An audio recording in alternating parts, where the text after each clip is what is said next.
the kid had elevated blood levels, Hmm. and you really had to do detective work to kind of figure out where this was coming because the house was built from the ground up. It could be something as simple as someone's bringing into the house blood dust, Hmm. or that the neighbors were knocking down an old house and the dust traveled into the house next door. Alrighty, here we go with another episode. Special guest in the house. We got Detective Ariel. Brother, What's up, brother? thank you so much for taking time on Sunday morning. You know, I drag you out here. We've been trying to do this for some time. It is a super important topic. Detective Ariel, we're going to talk about the least sexy topic, mold and lead. But to me, it's one of the most important topics, especially here in New York when we have homes, 100 years old, 100 plus years old, right? So it's super important. So just introduce yourself briefly about you. Sure. I'm Ariel. I'm the founder of Lead and Mold Detectives. We're an environmental consulting firm located in Roslyn Heights, with the most of our business being in the 5 boroughs, dealing with primarily with lead, paint, and mold issues. Got it. So most of the time you say your business is the 5 boroughs? Correct. Some Long Island too? Of course. Some Long Island too. Got it. Now, what led you to become an inspector? Having a lot What's of your story? experience in the real estate field, Okay. starting out with, flipping homes, and dealing even with renting to people, I realized that this field is something that applies to a lot of industries. And I got to deal with a lot of people, contractors, landlords, tenants, and all of these people, insurance agents, real estate agents and brokers like you guys. And all of these things, they all needed this one service. Love it. So basically coming from a background of real estate, investing, taking care of tenants, and there's always issues, right? Especially these old Exactly. homes, there's always something. Correct. And people do underestimate it, right? It's very unknown, like, lead and mold. I mean, it's there, but we don't really see it. But it can be very harmful, Correct. right? Share with us some story when you felt like you really impacted a family. Like when you have discovered, I know especially kids, like when you have like a small kids, it can get really nasty. Share with us Sure. some nice story when it really had a great impact. So being in the field, you got to see a lot of interesting things. Some of the interesting things were we've been in new construction houses in Long Island, and the kid had elevated blood levels. And you really had to do detective work to kind of figure out where this was coming because the house was built from the ground up. That's crazy. And it could be something as simple as someone's bringing into the house blood dust, or that the neighbors were knocking down an old house and the dust traveled into the house next door. So we kind of look at the levels throughout the house and kind of try to think, is it getting worse from one area of the house to the other? Is it a gradual scale? And kind of go from So there. was it a lead or was it a mold? That was lead. It was a lead issue. They had lead dust in the Wow. house. So brand new home built from ground up, and it was a neighbor's home. They were knocking that home down, and the lead just traveled through the air. Exactly. That's crazy. We even tested, besides the water in the house, we even got to the point of testing their rice, because the mother was suspect of, she's like, my kid eats a lot of rice. Could it be from the rice? You guys are detectives, aren't you? That's awesome. So now let's switch page. I'm just gonna move on to the local law 31. Like a lot of people don't know about it, right? And Cameron over there, he's gonna be jamming next, right? He told me about it, and it's very important, right? I mean, the deadline, I believe it's August Of 2025. August 2024. So people do have time, but a lot of people don't know about it. Like I didn't know about it. I've been in the business for 20 years, and I didn't know about it, right? So it's very important to bring this to people's attention. Now, the local law 31. Is it just for landlords and investment properties, or does it also pertain to primary residences? It just pertains to rental units. So Just rental units, just landlords. Okay. Walk us through it.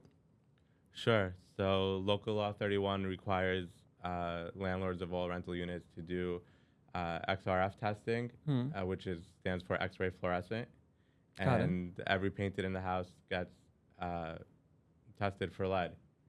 And it's at a 0.5 threshold. 0.5 threshold of the lead. Okay. of So the what is it, lead. like a gun and that you just point at? It's a handheld gun. It's an Android Okay. device with Got a it. touch screen. That sounds expensive. How much is one of those? Over $20,000. Wow. Yeah, so All right. it's an investment. That is an investment.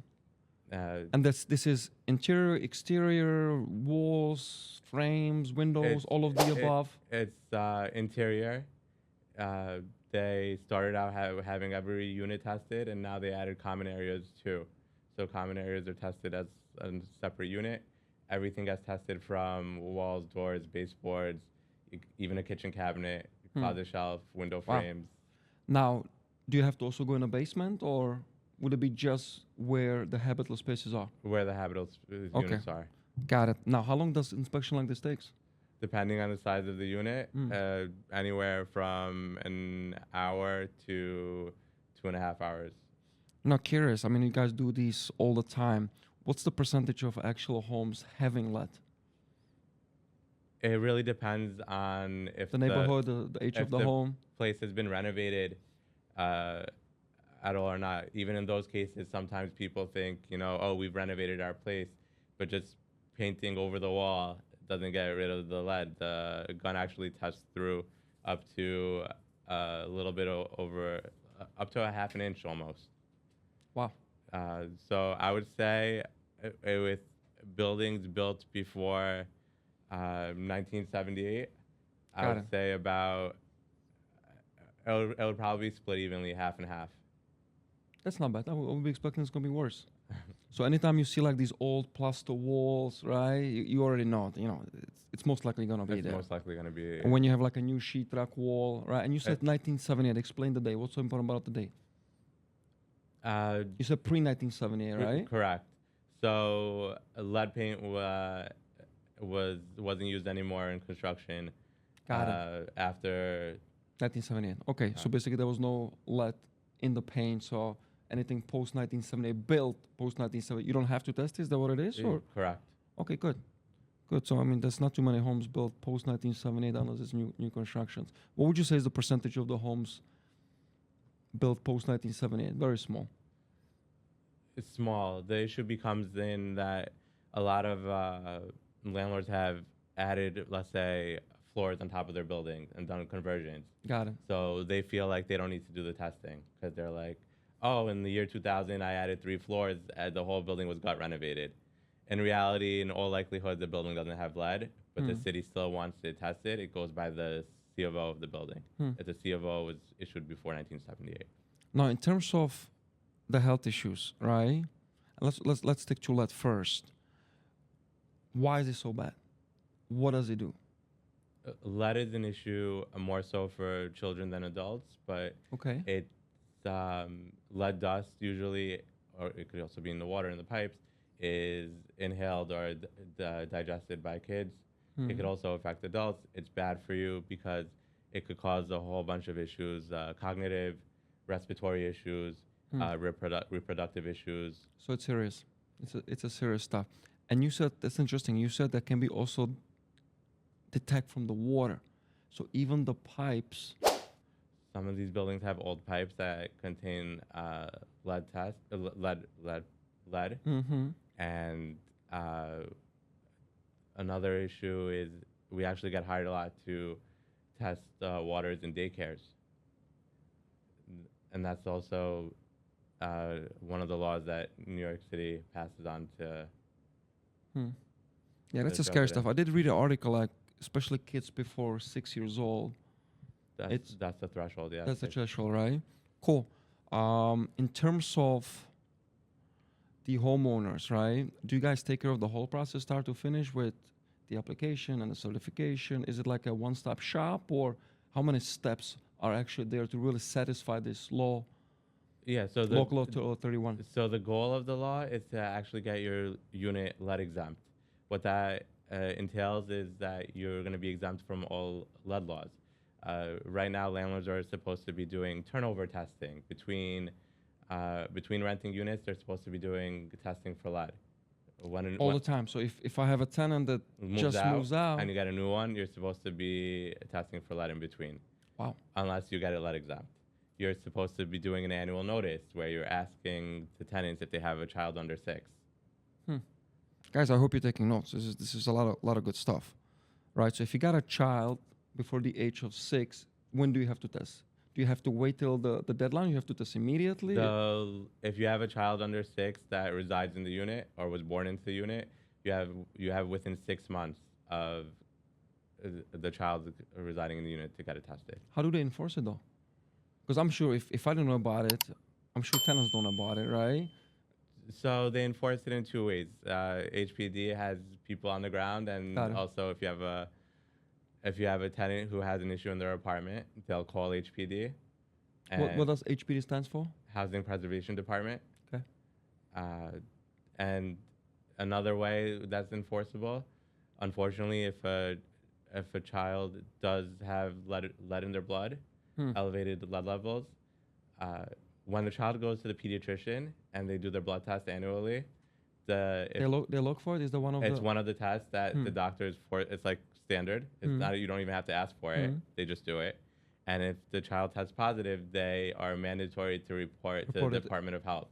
And Department of Health will then come into the unit, put stamps on walls where they think there's lead, and they give you a very short period of time to deal with the issue, usually 10 days to 2 weeks, let's say. And if you don't deal with it, they'll send emergency repairs into your unit and charge you administration fees and all these other fees on top. Wow, that sounds expensive. You better off just get it out of the way the right way and then save a lot of money, a lot of headache. And I know we're not going to talk about the remediation. I know Kamran's going to come in on the next episode and really go much deeper in the remediation and what the steps are and the cost and the time frame. So let's move on to mold. Sure. Everybody hates mold. I mean, when we see it, like us realtors, when we see something black over there, it's like, oh, there's a problem, right? Where does mold come from? Mold is a moisture and humidity issue. So if there's moisture or humidity in the air, mold will grow on almost any surface. Any surface. That's funny. I just came from a Home Depot. I was buying this luxury tile. What is it? Wine, I think. Luxury wine tile. And it says mold-proof, mildew-proof, lifetime. Wow. I don't know. I got those, though. Hopefully I won't need you. That's true. But anyway, so mold, so is it like if there's a leak, let's say there's a pipe behind the wall that might be, slowly leaking, or there's maybe a little, outside exterior, maybe a hole that water's slowly seeping in, right? Because it takes sometimes time, right? It just doesn't happen overnight. Some issues that we've seen on the ground is if a building doesn't have proper pointing on their bricks. Right, you see that all the time. Water might get in a little bit, or moisture, causing mold growth. Something as simple as taking hot showers and not having a strong enough fan in your bathroom, or not opening the window will especially in the winter and standing in the shower for like 20, 30 minutes, right? We all love that. Got it. So mold grows from water. How long does it take on average to grow? It could grow as fast as, I would say, a couple of weeks. Wow, so pretty fast. And you see them mostly in the basements? Would it be the spot like you guys that could see them the most, or? Basements and bathrooms are the most popular spots. Basements just are naturally humid. What are the health hazards with mold? Is mold worse than lead? They're both pretty bad. With mold, it's more so respiratory issues. Okay, got it. So not cognitive, just respiratory? Correct. Give us some nice story about mold. I give you a nice story about mold. Sure. And are there different kinds of mold? Like, we know the black mold. We all know the black mold. Like, we see the black, it's like, oh, that doesn't look good. That's got to be mold. There's different species of mold. Different species. So when we test for mold, we can go in and there's either visual mold, or sometimes you don't even see it. So if we don't see it, we do an air test, which is a sample of the air that goes into a canister and goes to the lab and it gets analyzed. And if we see mold, we could do a swab or a tape test, and that also goes to the lab and gets analyzed. The lab will tell you what species of mold you have and what percentages are. We like to, if we're doing air samples where we don't see it, we like to take an air sample outside of the unit, maybe in the common area, or even outside in fresh air, So you could do a comparison on the charts, and you'll say, hey, the mold in your bathroom in the air is 10x what it is outside, Wow, or 100x sometimes even. crazy. Now, how people can prevent this? The easiest way to prevent this is to be on top of the maintenance, so there's no moisture issues, leaks. Don't hesitate or prolong getting a leak fixed. Some people, It's just dripping. It's it's just okay. dripping, it's okay, it's not a lot. Mm. But meanwhile, it's seeping through your ceilings, and then it's seeping through the floors, And it becomes really expensive. and then it's growing behind the walls and the insulation, and Mm. it becomes a huge issue. And then you usually like to take it out. And I know again, Kamran's gonna talk about it, but I've seen, you gotta take out the whole wall and the whole insulation, and you gotta go sometimes all the way to the brick, and then it becomes really expensive. Correct. So you better just take it right away. Yeah, sometimes it could even just be the condensation from your air conditioning. Wow. Explain. The water from the air conditioning could be dripping in your attic, Oh, you and don't then see it'll it. seep through the woods. You don't see it. You're Mm. breathing all this stuff in. Yeah, that's crazy. You guys are detectives, aren't you? That's crazy. Okay, now with the mold, can people actually treat it themselves? Because you can always buy these sprays and clean it off, or I've seen people like go and they just cut the piece of sheetrock out and just put a new one. Is it recommendable, or do you want to just get like professionals just like yourself, do it the right way, test the whole house, and make sure you're good? It's not recommendable.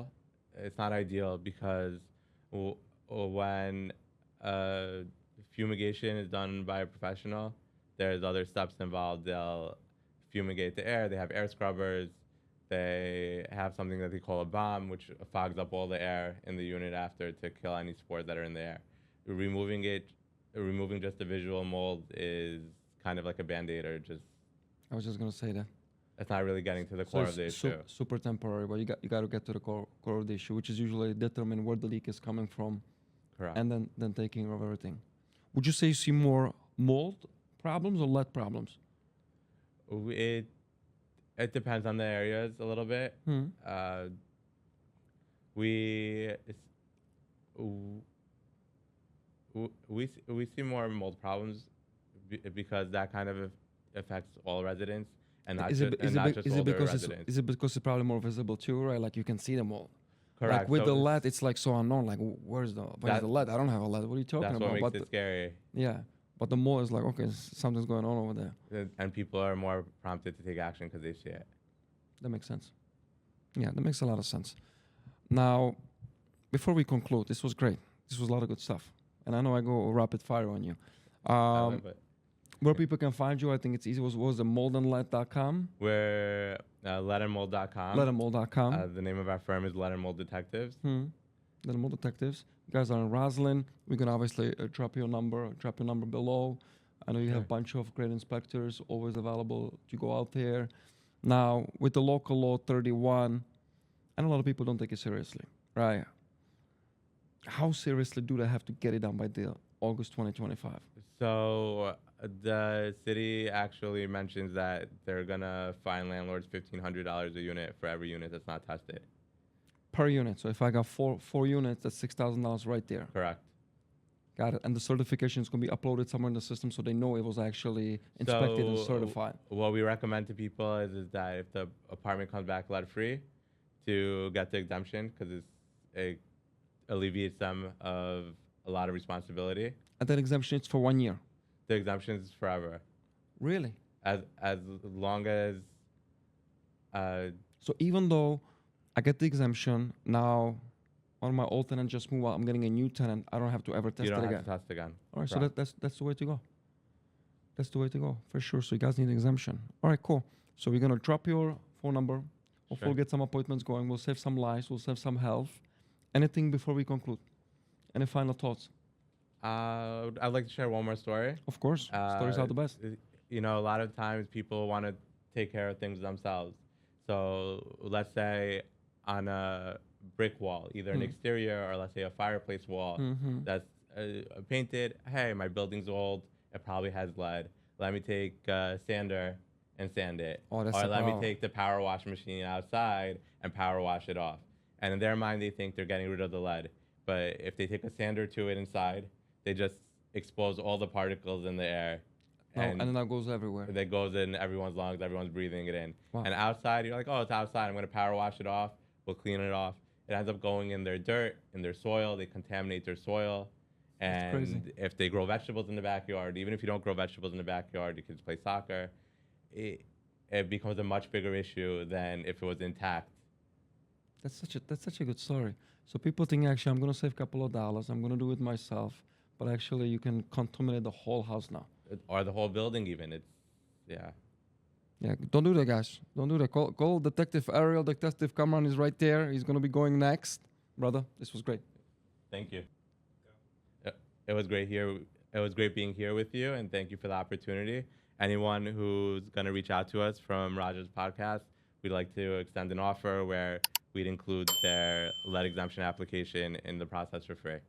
Brother, thank you so much. My pleasure. Appreciate that. Appreciate Of that. course. Thank you so much. All right, guys, here you have it. Not the sexiest topic, not that much what you're looking for, but it is important. It's your health, and it's your kids' health. See you on the next one.